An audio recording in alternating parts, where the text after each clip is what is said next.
Nti Odikwa. Public announcement. Special announcement to all men and women out there.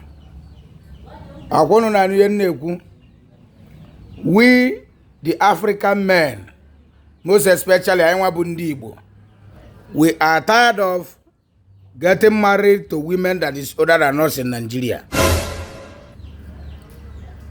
If you look at the previous marriages that has crashed in Nigeria, you will know that those marriages, the women are older than the men. Marriages like Yule Edochie, his former wife is older than him. Number one. Number two, AY, comedian. His wife is older than him.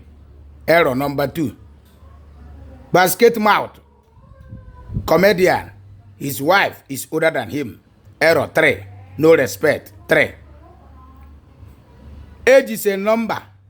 Only works in South, North Europe, Central America, and Asia. Age is a number, does not work for we the Africans. Any man that is 60 years old, if you go to Nigeria to marry, and you are in Europe, Europe, give China Nigeria genuine. A man of 60 years should get married to a woman of 55 years, or 54 years, or 58 years. A man may give him 60 years in a job and 16 years in a 20 years, you know. If a man of 60 years should get married to a girl of 20 years or 25 years, even 30 years, he will put J Europe. Papa, oya bagari choro maka the young.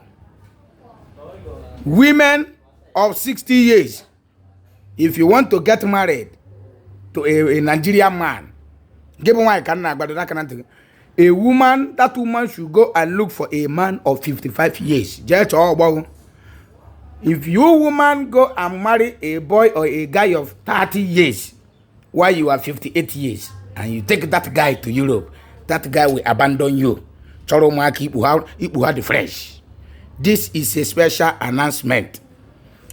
On your child, I can marry a white woman and she can be older than me and I will accept the marriage. But as for Africa, I cannot marry a woman that is older than me.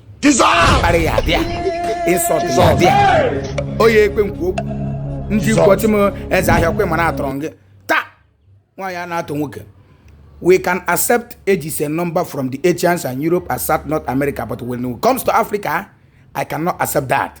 Nti Odikwa, be wise. Men, wake up. Cheer for go. Cheer video. Yagazie. Thank you.